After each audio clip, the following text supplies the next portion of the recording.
Today on Behind the Strength, we're excited to welcome Ms. Anisha Pestonji Goel, the co-founder and director of the Power Learning Center, a space transforming education and empowering individuals through every walk of life. Welcome to Behind the Strength. Thank you so much for having me.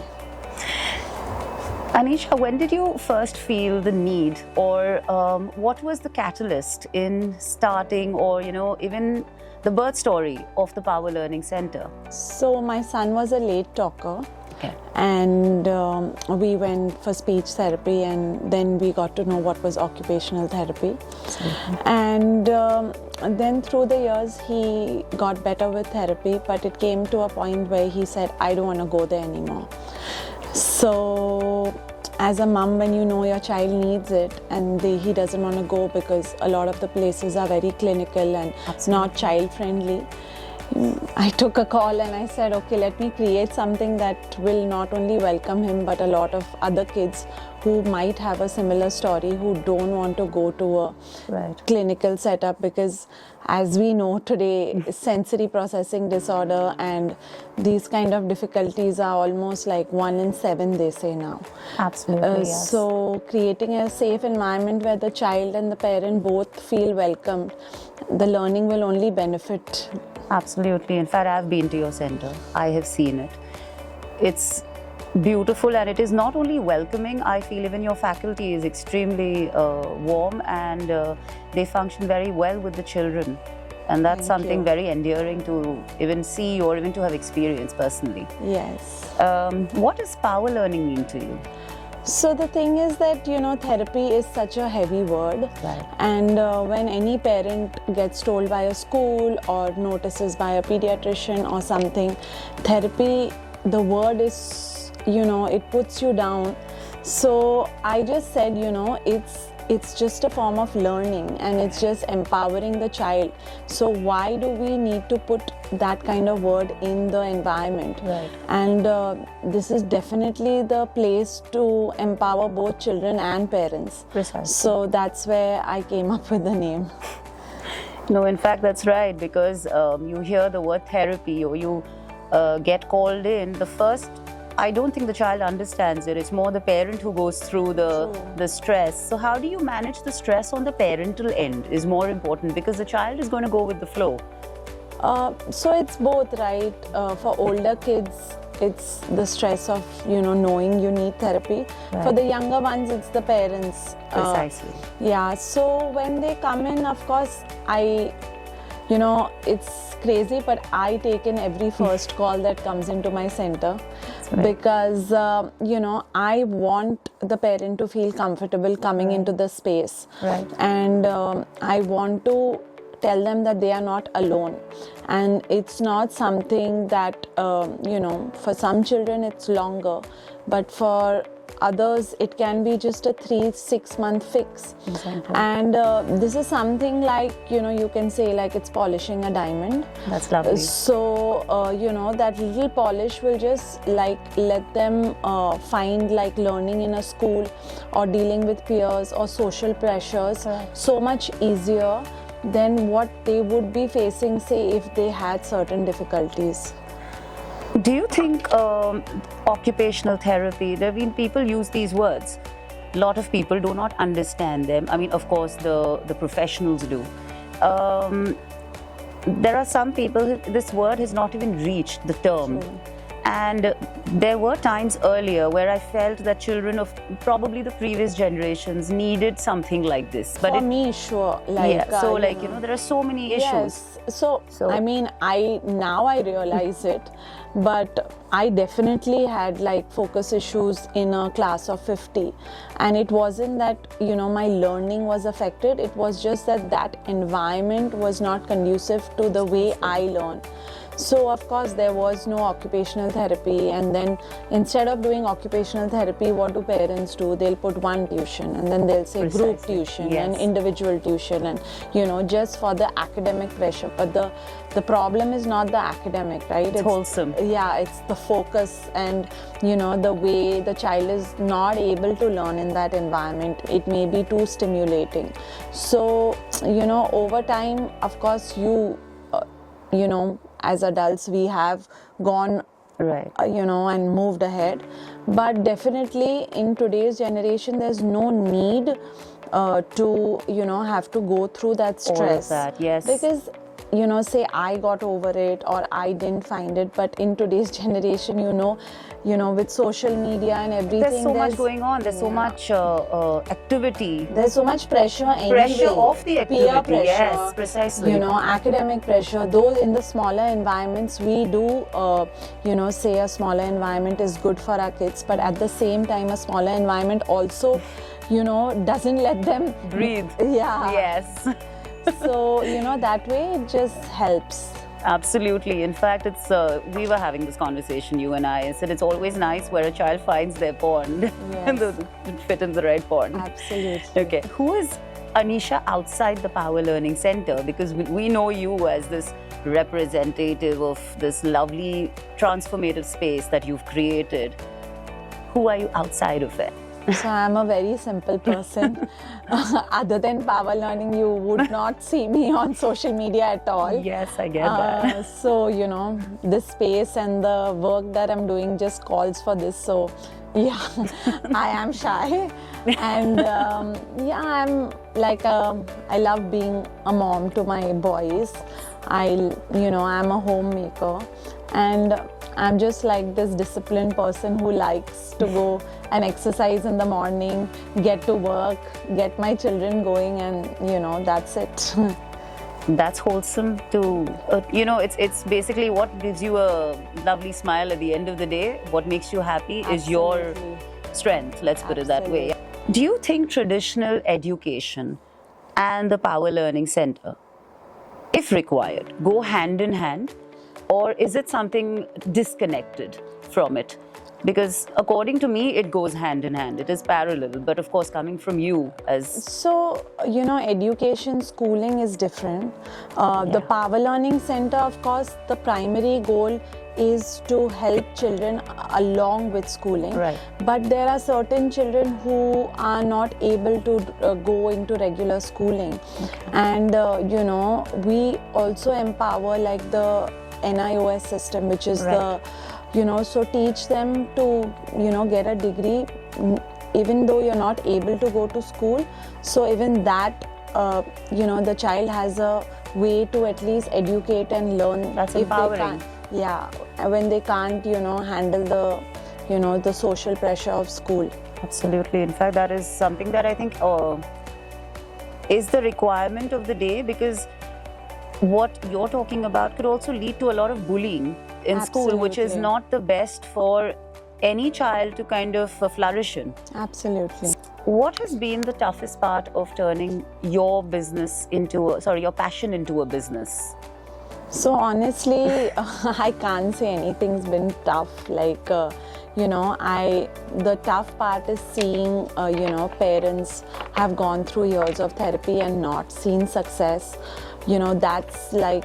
That's tough for me to see them not, have got the right intervention. Right. Or even today when I have, children coming from out of station to me for a brief time, and then the parents go back and say they were so happy when they were in Bombay, what has happened to my child? Right. So that's the tough part, saying that our country is not yet understanding the need, or the clinical way of doing things may not be something Acceptable to some people.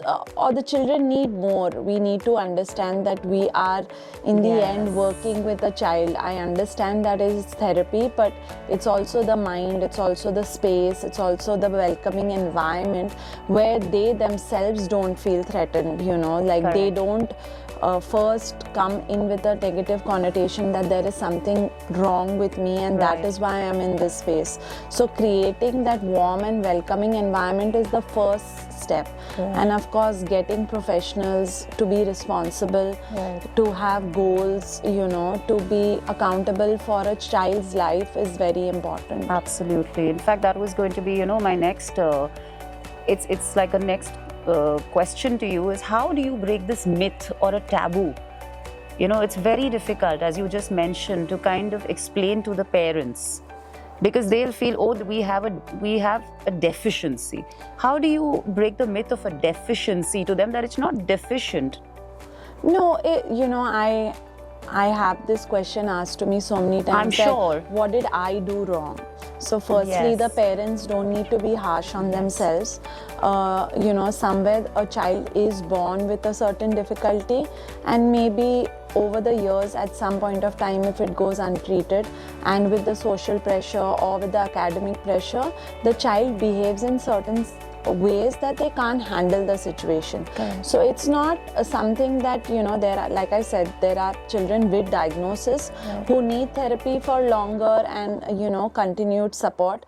But there are other children who just, like I said, need therapy for a bit to balance their sensory processing disorders, and then they are up and, about Absolutely. in like flood. The Power Learning Center is empowering in many domains, Yes. whether it is occupational, sensory, even for nutrition. Yeah, so we have Speech. feeding, Yes. speech, and we have education. So basically, we are a multidisciplinary center Precisely, where, any kind of need can be helped. Whatever the child needs, we can help them. And we often see that, if a child does have a sensory processing disorder, it can lead to picky eating. Correct. So in those situations, it just helps, dealing with both the things. Because if you went and did, like, say, food therapy without doing occupational therapy, if the body didn't desensitize itself, even the food wouldn't work. So you often see that there may be like two issues running parallel, and it just becomes easier for the parent or the child to deal with it. Of course. Do you think that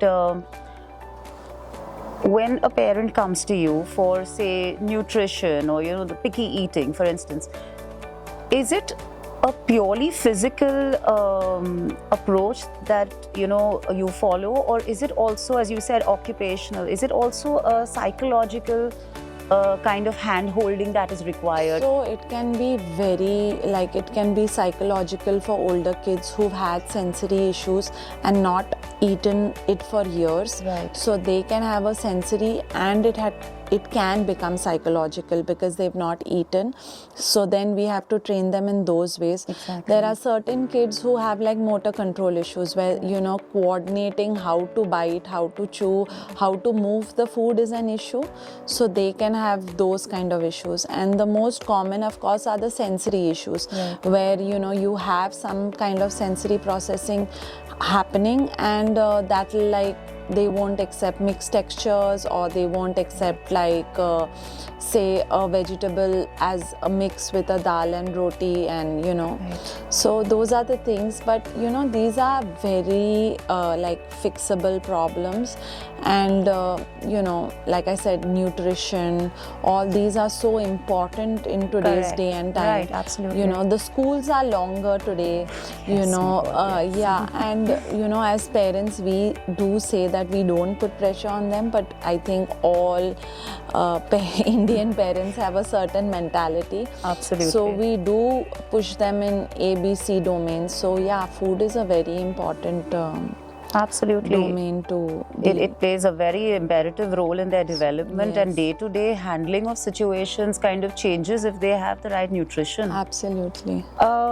How do you see the Power Learning Center in the next 10 years? How do you see it growing and expanding? And what's your vision, if I might ask? So I don't have a vision. It's like this whole vision is, I think, just come about somewhere. I feel like God wanted me to do this, so it's happened. So we started about 2 years ago, and we started in Juhu because I stay in Juhu, and then we got so many people coming in from Kandivali, Borivali, Goregaon, all the distance. So it's the people who pulled me and made me open a center in a year and a half. So where I go is where people want me to come. It's not, there's a very emotional side to how I do it. Right. It's not like, okay, these are my numbers and this is the game that I'm playing. It's like wherever, if It's like your calling. Yeah, it's like my calling. If I have to reach somewhere, I will reach. Absolutely. I had to start something. I mean, I also get so surprised when I started the first power learning in 45 days. I don't know how myself, I don't know how I got the therapist. I don't know. It was just like this piece of puzzle which was like the pieces were separate and it was just waiting to be fixed. Yes. And it just came together. So where we go will be, wherever we have the love and, wherever they want us. That's beautiful. In fact, the fact that you're doing something like this, because in the older generation, even our generation, it is thought of, something fancy. It is not given the respect or the understanding. Respect, of course, will be there, but the understanding is seriously not there as to what's just not fancy. No, it is so imperative. Yeah, there are, unfortunately, with the stress of today's times, Yes. on parents, on relationships, Absolutely. on everything, there's so many skeletons in so many closets. Absolutely. That one way or another, psychologically it can affect the child. And, it's tough. There are so many situations. We've had COVID. People have lost their loved ones in COVID. Like I have a mother who comes to me with her son has autism. She lost both her husband and father-in-law in COVID. So there are like these tough situations, which people have to deal with. Absolutely. And it's not fancy at all. Like I'm as fancy as I am right now. That's as fancy as I can get. But otherwise, it's all real. It's everyone just has that space that you need that love and affection, so it's all real. Absolutely. What you're doing is not easy, because if you have to deal with children who are so beautiful to begin with, and then you're dealing with some sort of a trauma or some sort of anything in the day, it gets tough. It's emotionally draining, mentally sometimes. It does. I mean, when I started, I have to say that it was very tough on me. Yes. Because I did not know how to deal with so much. You don't understand how much there is out there in the world till you get into a space. Absolutely. So it was difficult for me, but it's like I said, how did I get empowered? It's the kids, like they are so innocent, that little love of mine, just gives them a smile. Even if a child can't talk, if I'll say hello to them, they will give me that smile, they will give me that affection. And I think that is for me the trophy of my day. That's how you get over any tough situation. That is the goal at the end of the day, isn't it? Yeah. What does strength mean to you as an innovator? Because I find you an innovator in this space. So what does it really mean to you at the end of the day? Who is Anisha? Synonymous with strength? How does it feel? So, like I said, everybody is strong in spaces, everybody is weak. I have my weak moments, and like I said, I have my strong moments. And strength for me, like I said, I get it from the children, I get it from the work I do, I get it from the families who believe in me, I get it from the mothers who blindly trust me and said, Anisha, you give us strength, you give us hope, you've done it, we can do it. That for me, that is what it is, helping. I have to be the stronger one, because someone who's come to me, like God has given me the inherent strength. Like I have got it. I've been able to deal with situations somebody, might not have the same strength. So I have to help them with, sharing my strength and said, you can do it, You're hand-holding them across that. Hand-holding it and also telling them you have to be strong for your child. It may be difficult for you, seeing your child in a difficult situation, but, the only way your child will get over this if you are strong. That's right. That by itself is inspiring, Anisha. That's really, really, really inspiring. Thank you for being with us. Thank you so much. I hope that the Power Learning Center grows leaps and bounds and your calling is even further. And it's not only in Bombay, and it's way beyond Bombay, and we move much forward with your vision that you have for every child. Thank you so much, Anisha. Thank you.